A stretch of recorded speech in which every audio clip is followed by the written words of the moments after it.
the sun's a little brighter, where the snow that falls are a trifle whiter, where the bonds of home are a wee bit tighter. Hello friends, we went on an adventure, a really cool adventure, up to the mountains. I love mountains. We had to go help a friend pick up a medical grade exercise bike. It's for rehab on legs, knees.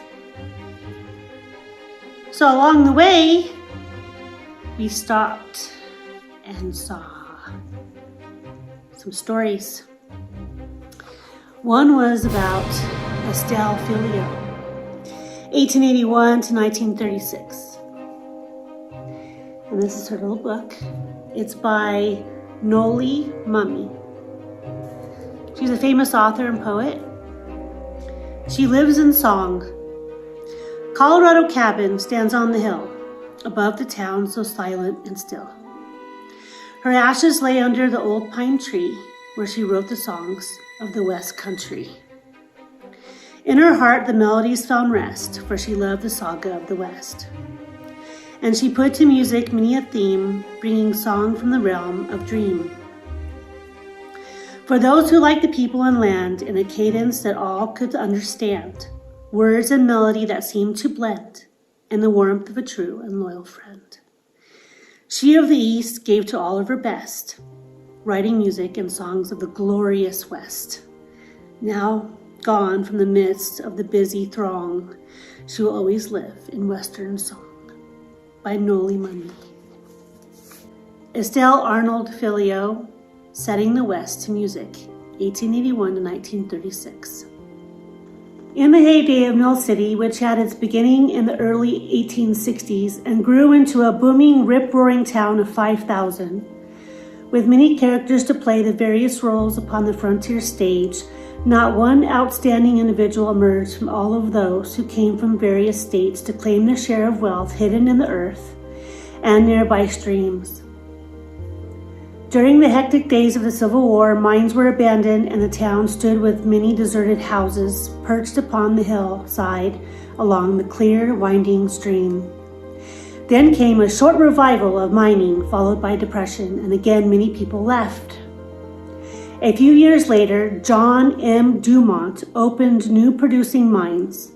The post office reestablished in 1880 and the name changed to Dumont, Colorado. A few years after the turn of the century, there came to this quiet little town a very demure, ambitious person who started setting the West to music. She composed music and songs and gave to the world a fine collection, which emanated from the heart of one who loved the country, with all of its scenic wonders, its people, and all its inanimate attractions, which to her were living things. She saw beauty in the streams, the rugged mountains, the blue sky, the trees, the log cabins, and all of nature with which she was in commune. Not much is known of her early childhood days, except that she was born in Ohio in 1881, reared on a farm in Michigan, came to Dumont to visit her sister, and remained in the West, captivated by the spirit in the form of song and music that will never be forgotten. When she was a small girl in pigtails, she had visions of composing music. She began her career by writing and selling little songs for school operettas and music for a few dances, creating a fund for college. Much is to her credit for the ambition of wanting an education, which she helped finance by coaching students English and Latin.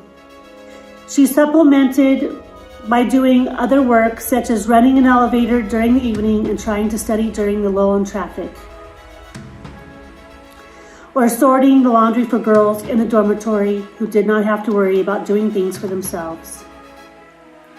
Such was the spirit and ambition of Estelle Philleo, who knew what it was to work her way through school. Graduation was a big day, followed by a journey west, where she was imbued with friendliness and inspired by the beauty of the rugged Rockies.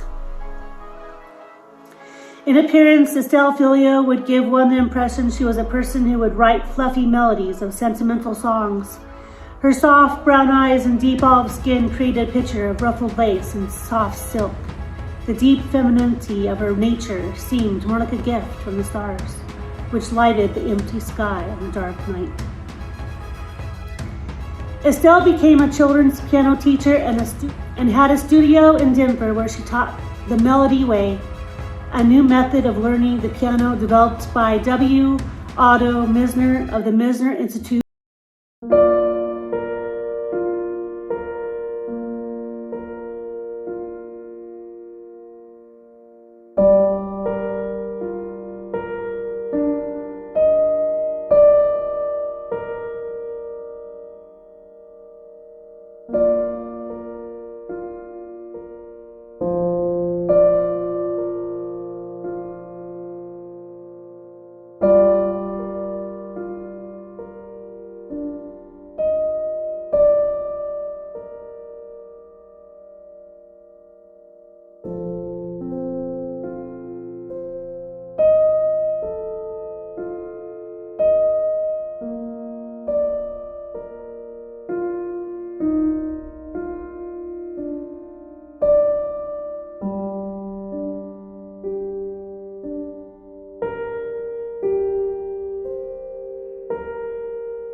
On March 21st, 1918.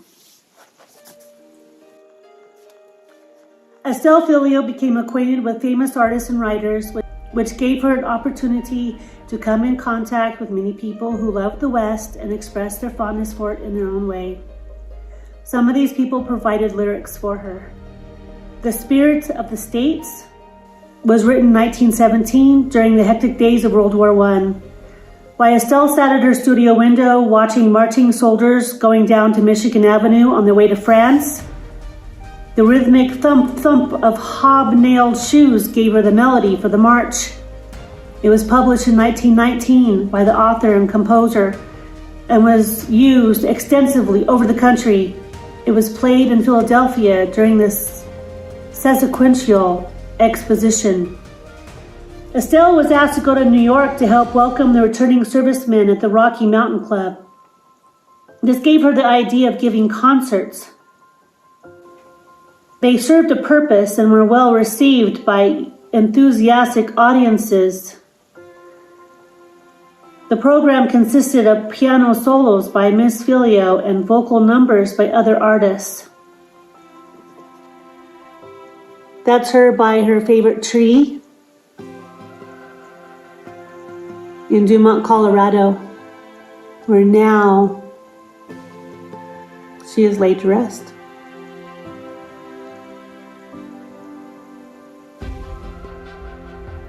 In Estelle's last days, she never concerned herself with affairs of the state or nation. Her one great privilege was to write some of the nation's most thrilling and delightful songs. Setting the West to music was her theme. Lost in her art, she was unaware of any financial remunerations. Her returns were meager, yet she was grateful for publishers' royalties, which afforded her a few of the necessities of life, especially when the time came that she was not able to teach, her health and income gone. Little did the public realize that with so much music in her soul, she would ever need or become a victim of a hopeless disease. Funds were needed for the care of this great woman, a distinguished artist and composer. When this fact became known, many organizations grouped and gave a benefit performance in a talent parade at the East High School Auditorium in Denver, Colorado on November 27, 1935.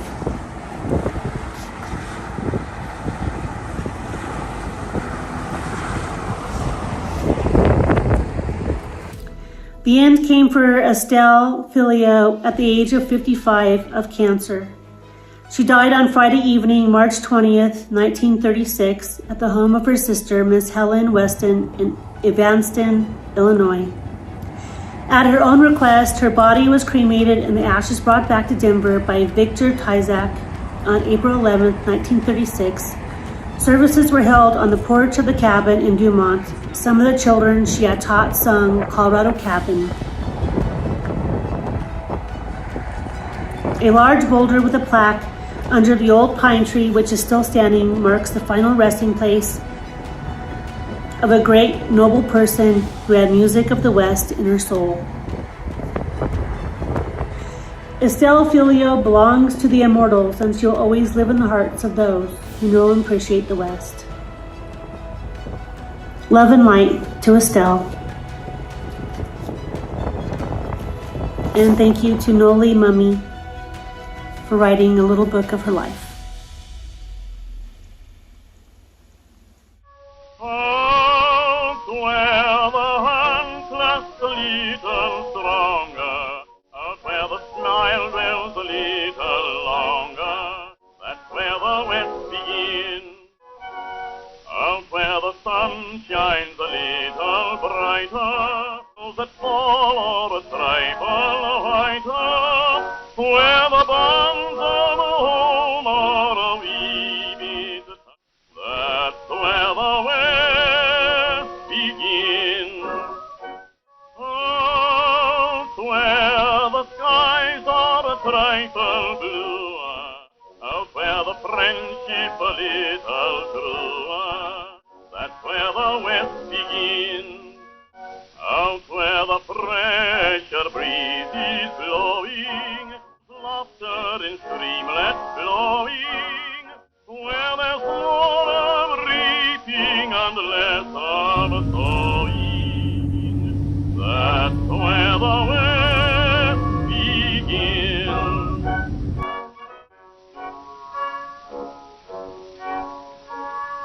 Out where the world still is in the making, where pure hearts in despair are aching, where the West begins. There's more of singing and less of sighing, there's more of giving and less of buying,